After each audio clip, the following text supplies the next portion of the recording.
This is the Knowledge Seeker channel. The channel is dedicated to exploring critical issues in the world.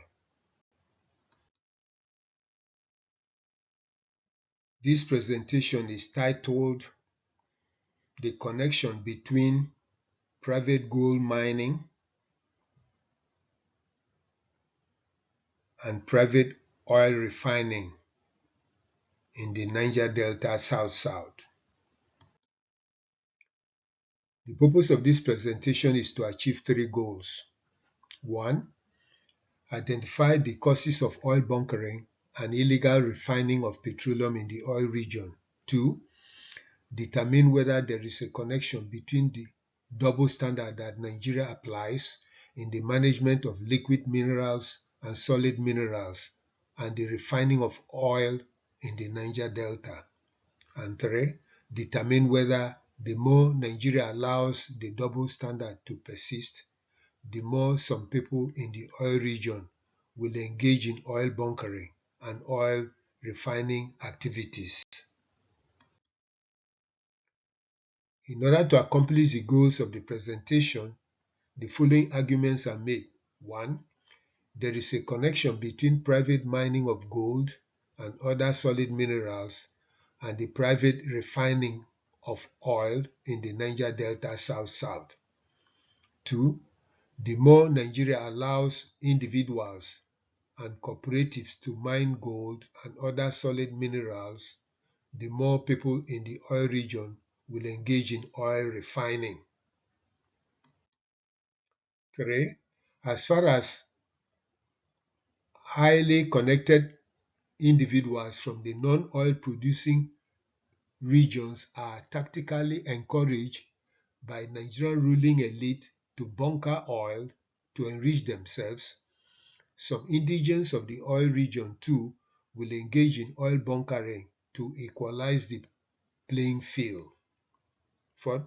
As far as Nigeria continues to maintain a double standard by totally nationalizing the exploration and management of oil and gas while allowing individuals to mine gold and other solid minerals, the more some people in the oil region will get involved in oil bunkering and private oil refining activities in order to create a balance between them in the oil region and those in the solid minerals regions.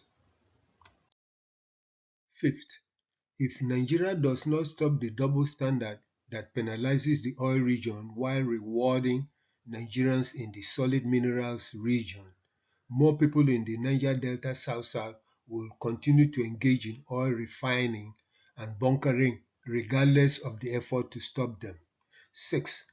The problem of private oil refining in the Niger Delta South-South will persist regardless of government statements about a desire to stop it without first conducting a political, sociological, and psychological studies to determine the factors that encourage people in the oil region to engage in oil refining and illegal bunkering. Now, it might be necessary to begin this presentation by briefly showing news reports about oil theft in the Niger Delta South-South. The frequency of news reports about oil theft indicates the seriousness of the matter. Every 2 or 3 weeks, a Nigerian newspaper or an online medium will carry a story about oil theft and illegal refineries in the Niger Delta South-South. For instance, between January and May 2024, the following reports took place. 1. Federal government to end crude oil theft in Nigeria. 2. Navy uncovers 1.5 million liters capacity in Rivers State. 3. Army uncovers reservoir with 1 million liters of stolen crude oil in Rivers State. 4. Navy foils stealing of 60,815 barrels of crude oil worth over $5.21 million in Niger Delta. Fifth, Tumpolo restates commitment to end reign of crude oil thieves.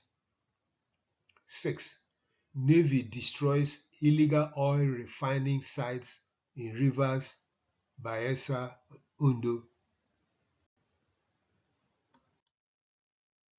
This is a boat carrying crude oil barrels. 7.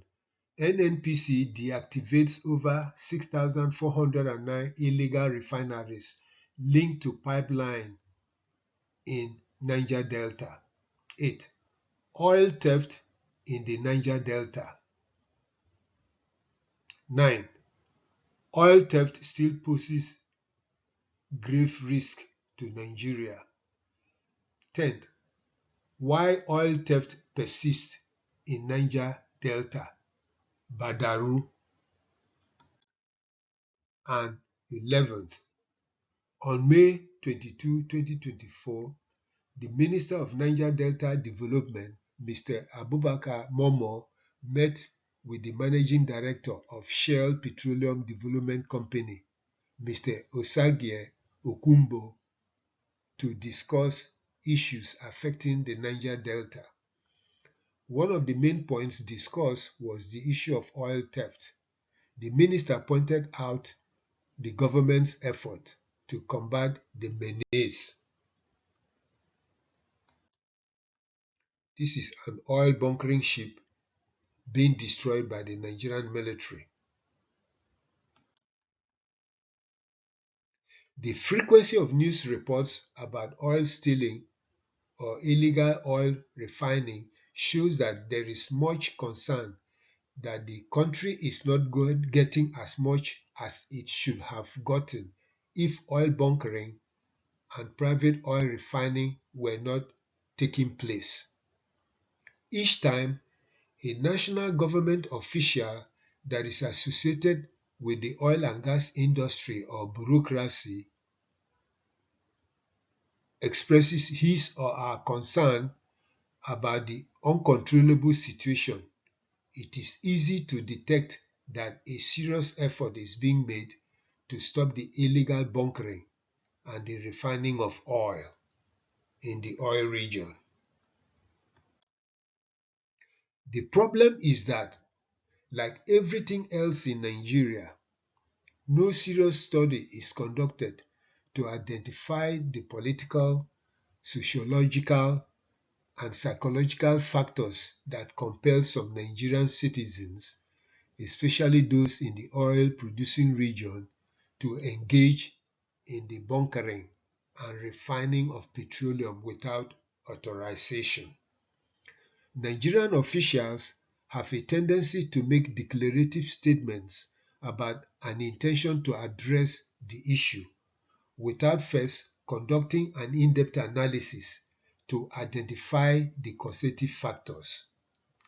Instead of doing so, officials quite often on the spur of the moment will make statements without serious consideration of the causative factors. Unfortunately, at the end of the day, nothing happens to address the issue.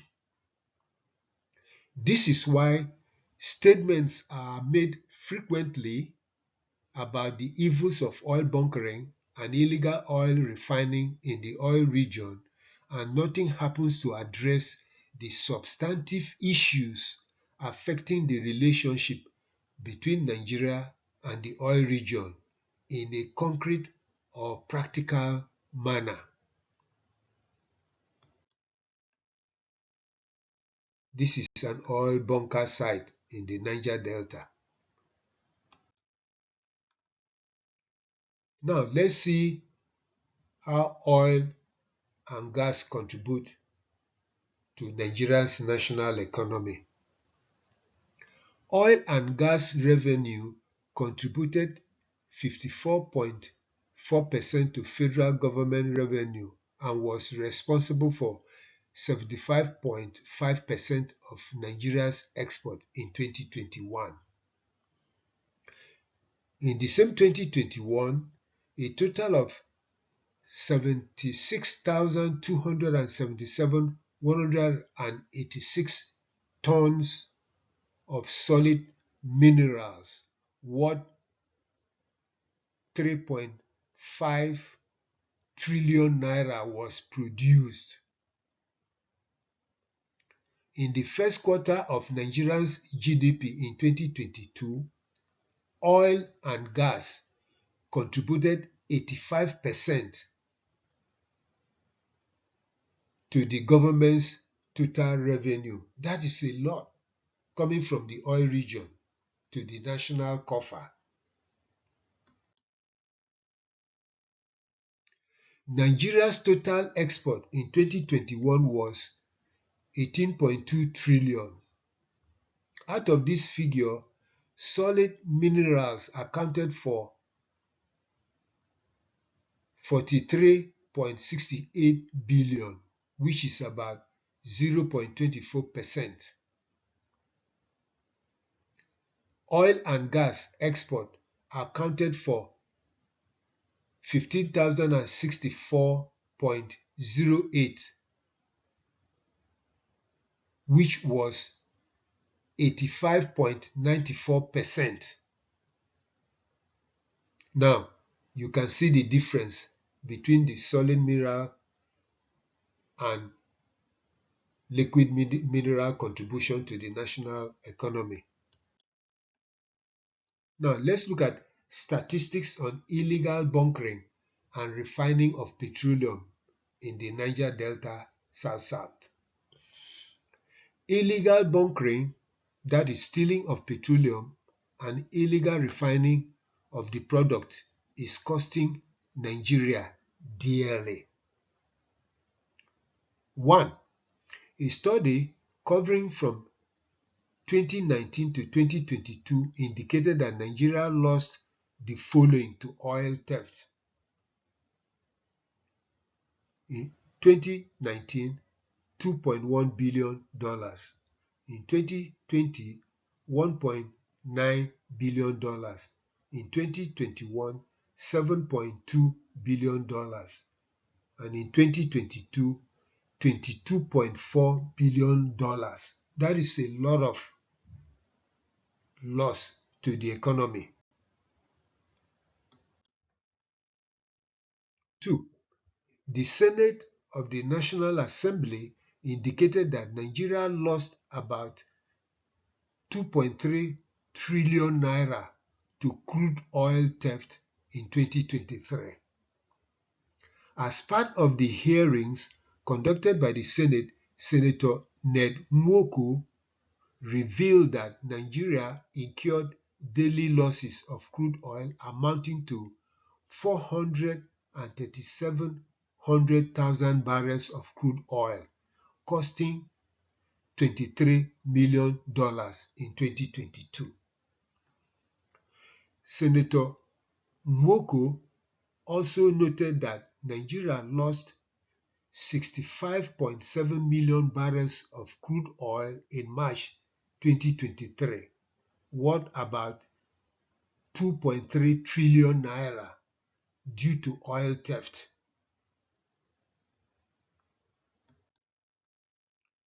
That is an oil theft going on. 3. A study in 2022 estimated that about 1,324 illegal refineries existed in Bayelsa, Delta, and Rivers State. Out of this number, about 140 or more illegal refineries existed in Rivers State, of which 128 were destroyed through the state's effort. Meanwhile, the illegal refineries in Abia, Akwa Ibom, Bayelsa, Delta, and Imo states remain largely untouched in that year. 4. Around 2022, the Nigerian government destroyed about 395 illegal refineries. 274 reservoirs, 1,561 metal tanks, and 49 trucks used to transport the oil from the refineries in the oil region to various locations. This is an illegal gold mining going on in Zamfara state, being carried out by individuals and cooperatives. Now, let's look at the effort to nationalize minerals in post-colonial Nigeria. When the military regime of General Yakubu Gowon started to enact decrees nationalizing the ownership, regulation, and management of petroleum and gas, the indigenes of the Niger Delta South did not vigorously oppose the effort, believing that it was the national interest to do so. Hence, there was no organized opposition to stop the nationalization of the two most critical mineral resources in the oil region. Some people hypothesized that the decision was prompted by the Civil War situation.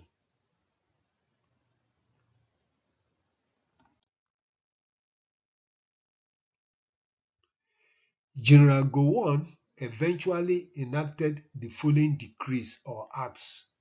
1. The Oil in Navigable Waters Act of 1968. 2. The Petroleum Act of 1969. 3. The Oil Pipelines Act of 1969.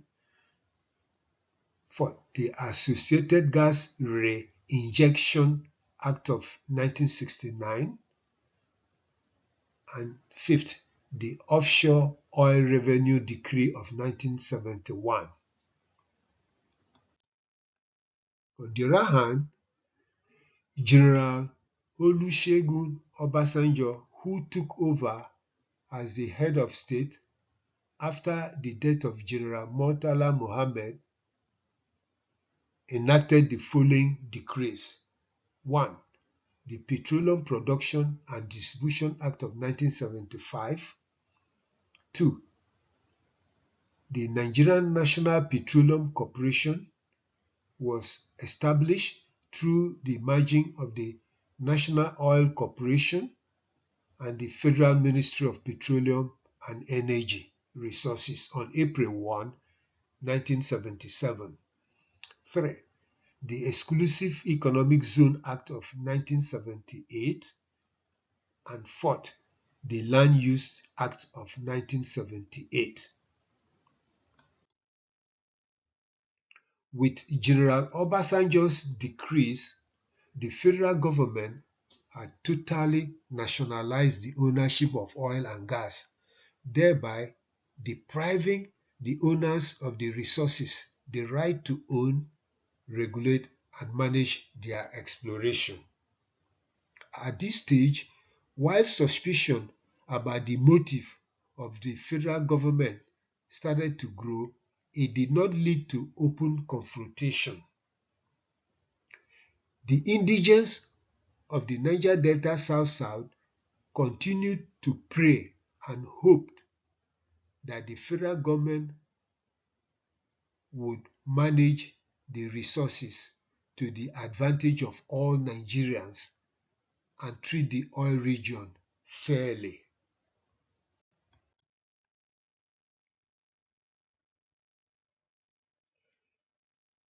When the indigenes of the oil and gas region realized that General Obasanjo, General Ibrahim Babangida, and General Sani Abacha were dishing out oil blocks to themselves, associates, and friends, that is when the Niger Delta South people realized that nationalization of the oil and gas resources was merely a euphemism for the privatization and sharing of the resources of the oil region. The people started to openly speak about what the so-called Nigerian leaders were doing with their oil wealth. In particular, a highly respected son of the Niger Delta South-South has stated in an earlier presentation, General David Ajor, the first military governor of the Midwest region and the chief of army staff during General Gowon's regime, noticed that General Obasanjo treated the oil region differently from the solid mineral region.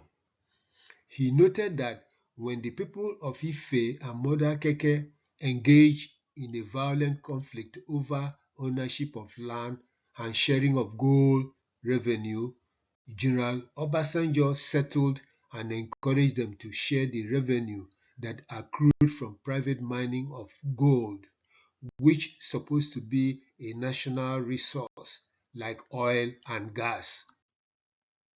General Ajor noticed that General Obasanjo did not send the army or the Nigerian police force to maintain order and seize the gold proceeds from the Ife and Modakeke people. On the other hand, when indigenes of the Niger Delta South-South started active opposition to the nationalization of their resources, the military division known as the Joint Task Force Operation Restore Hope, which was sent to the oil region initially to stop inter-ethnic conflict, was extended to patrol and protect oil facilities. From General Ajor's observation of a national double standard by the head of state in 2003, the relationship between the oil region and Nigeria has never been cordial, as the people felt that they are being exploited through the expropriation of their resources. Through the supervision of the military under Lieutenant General Abdul Salami Abubakar, the 1999 Constitution was passed. Section 43, paragraph 3 of the 1999 Constitution vested the ownership and control of mineral resources in the federal government for the common good and benefit of the citizens.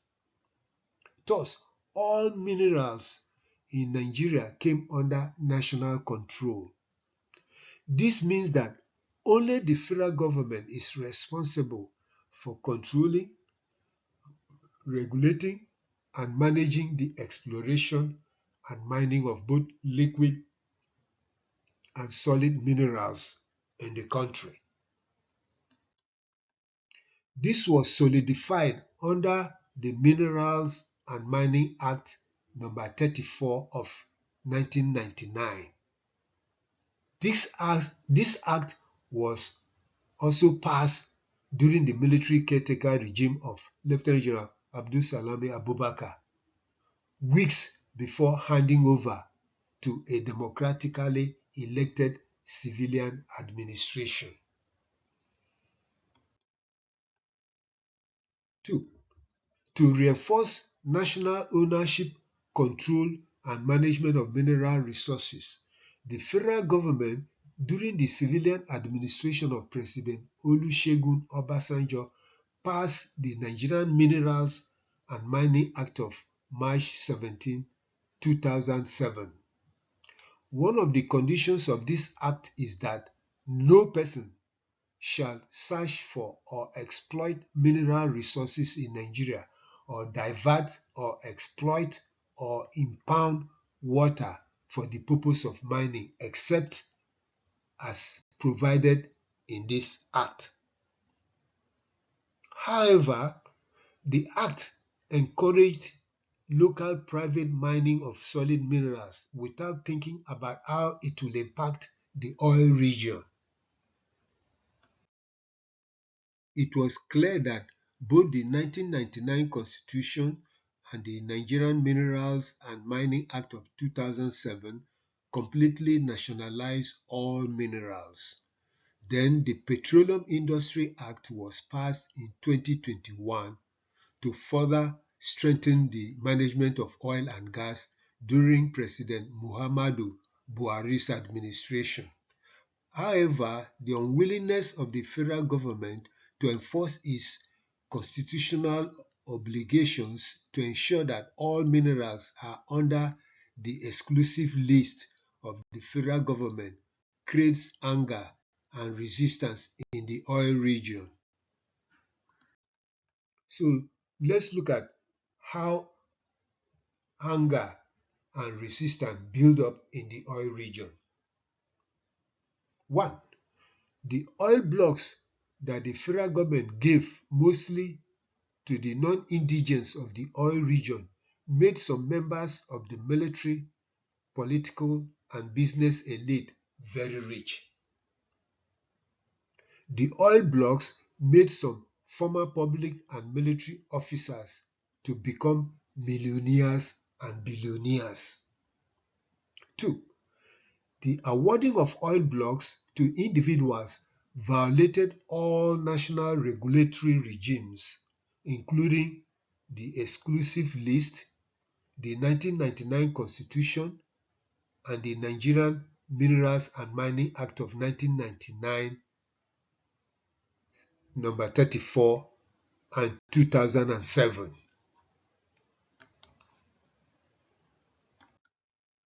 So the federal government aligned with the oil companies to inflict death and destruction on those who opposed the exploitation and expropriation of the oil and gas wealth.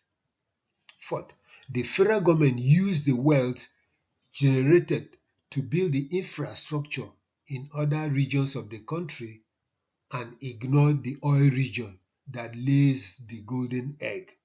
Fifth, the federal government allowed Nigerians in the solid mineral regions to freely mine gold, tin, columbite, and other minerals to earn income and take care of their families while refusing to allow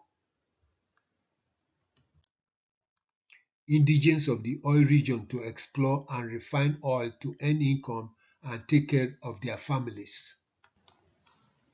6. The federal government refused to clean the massive pollution generated through oil exploration and gas flaring. These and other factors, as identified in the presentation titled "Is the Niger Delta South-South a Colony of Nigeria?" led to the oil war between 1998 and 2009. Seventh, the federal government renegaded on some of the conditions it agreed upon with the Niger Delta Elders Forum to end the oil war. Eighth, the federal government refused to prosecute high-level government officials, former public officials, politicians, and business tycoons that have been heavily involved in oil bunkering. Note, the indigenes of the Niger Delta repeatedly alerted the federal government to the effect that some members of the military and police forces were actively involved in oil bunkering, and the federal government refused to take decisive steps to stop the massive stealing of the oil wealth from the oil region by those from the non-oil producing regions of the country. 9. Even when an oil bunkering ship is caught, the owners of the ship are never identified and prosecuted. Instead, the ship is hurriedly set up on fire by the Nigerian Navy, possibly to destroy evidence of the bunkering. Many oil bunkering ships owned by powerful individuals have been hurriedly destroyed without allowing the gathering of evidence to prosecute the owners. And Nigerians wonder why. This is an oil bunkering ship that was caught. As you can see, the ship has been set on fire by the Nigerian military to destroy it. Driven by extreme poverty in the midst of plenty and seeing Nigerians from the non-oil producing regions getting richer and becoming millionaires and billionaires through oil blocks and illegal bunkering of the oil wealth, and noting that Nigerians in the solid minerals regions are allowed to mine gold and other solid minerals, some indigenes of the oil region decided to redefine the ownership of the oil and gas and blatantly reject Nigerian ownership of their resources. They argue that it is unacceptable and unjust for them to be deprived of utilizing their resources for their well-being while Nigerians from the non-oil producing regions are allowed to exploit the resources. They maintain that the oil is theirs and they are going to explore and refine it whether Nigeria likes it or not. Having justified the view that the oil and gas in the region is theirs and they have a right to explore and refine it just as Nigerians in the gold regions mine gold to earn income, they decided not to listen to Nigeria anymore. Thus, those in the oil region that have redefined the ownership of oil and gas view the Nigerian military presence in the Niger Delta South as a form of military occupation. Hence, they are very antagonistic to the military and police presence. Thus, some are willing to confront the military in the process of trying to get a share of the oil wealth through oil refining and bunkering. Thus, it seemed that those who were responsible for killing 17 soldiers, including a lieutenant colonel, 2 majors, a captain, and 13 others, adopted the view that the Niger Delta is their territory and the Nigerian military has no business preventing them from bunkering and refining petroleum in the region. It could further be said that many private oil refiners in the region seems to have the same viewpoint.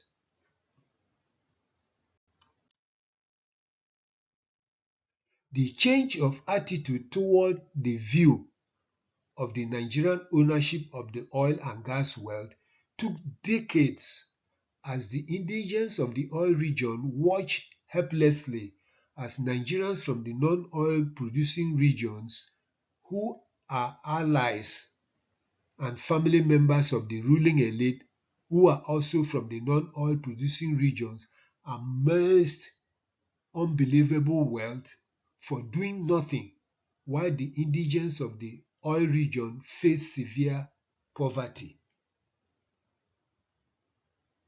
Therefore, many of those in the oil region who are operating private refineries and bunkering oil are convinced that they have a God-given right to explore and refine products that are in their backyards.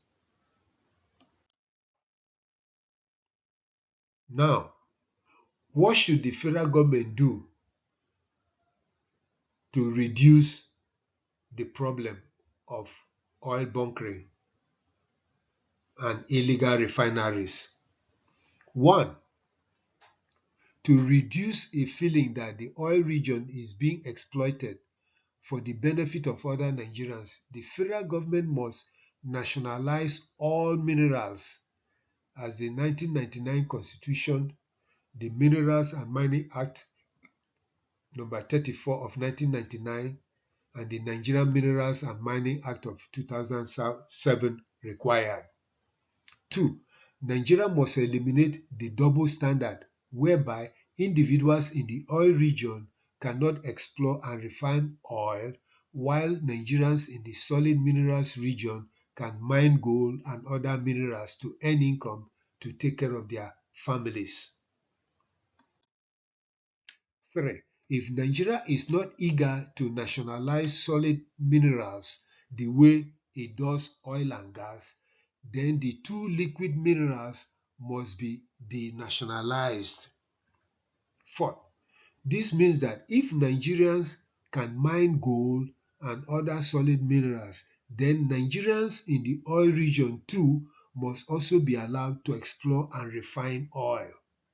Fifth, if Nigeria wants to stop oil bunkering among the indigenes of the Niger Delta South, it must first prosecute all those powerful Nigerians, including the owners of the African Pride, who have engaged in massive bunkering of the oil wealth.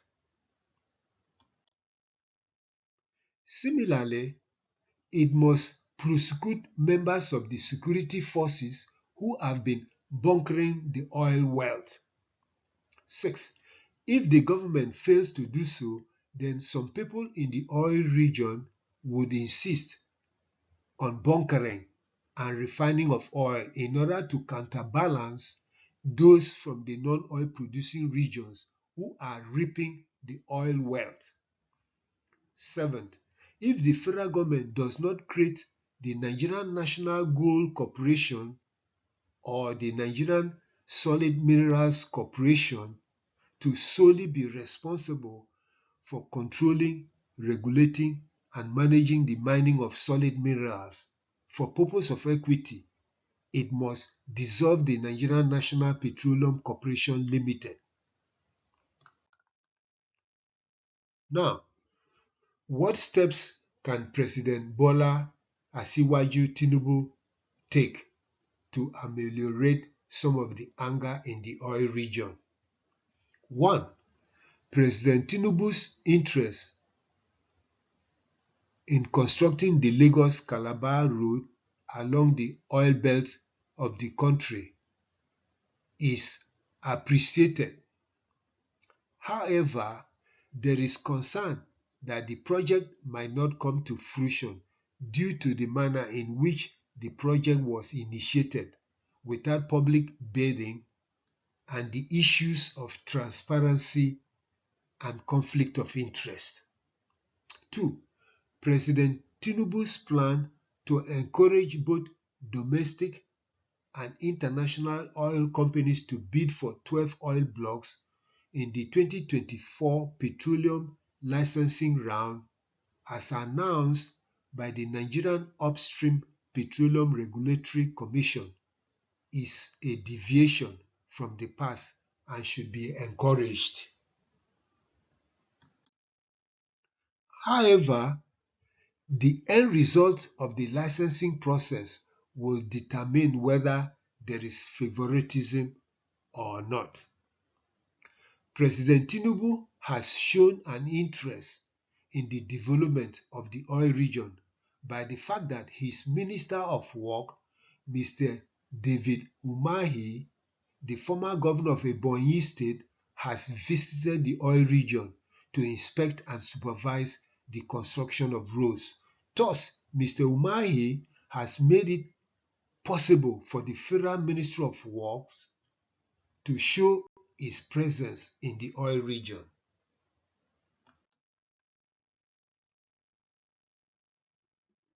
Despite this acknowledgement, the president will stabilize the relationship between the oil region and the national government if the following issues are resolved to reduce anger in the oil region. 1. Nationalize solid minerals the way oil and gas are nationalized so that the revenue generated benefits all segments of the Nigerian population. 2. If solid minerals are not totally nationalized, like oil and gas, then the indigenes of the oil region must be allowed to buy licenses to explore and refine petroleum as Nigerians who mine gold and earn income from it.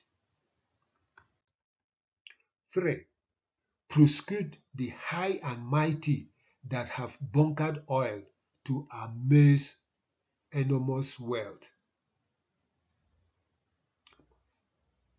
If such personalities are not prosecuted, then the indigenes of the oil region who are angry that their oil wealth is being exploited will continue to bunker oil regardless of Nigeria's effort to stop them.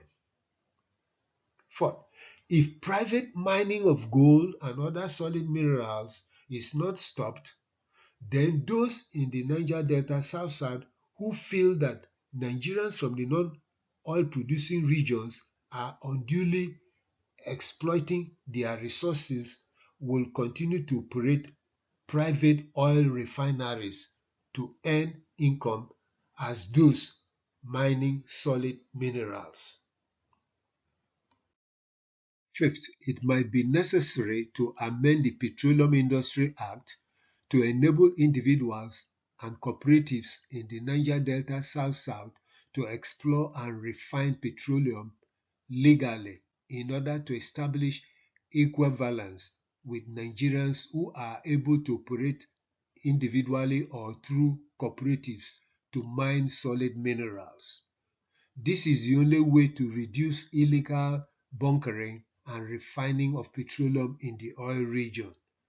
If this is not done, then the federal government should not expect people in the oil region to sit down and fold their hands and do nothing to take care of their families while their counterparts are mining solid minerals elsewhere in the country to enrich themselves.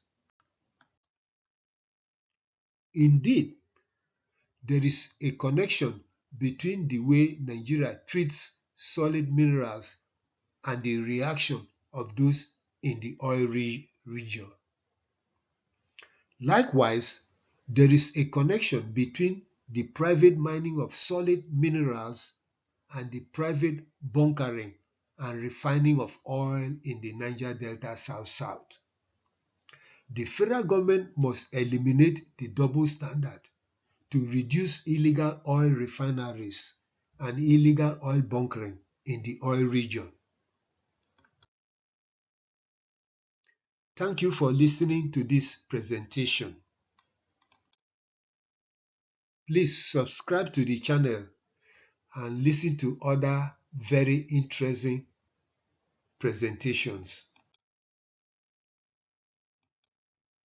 Again, thank you very much.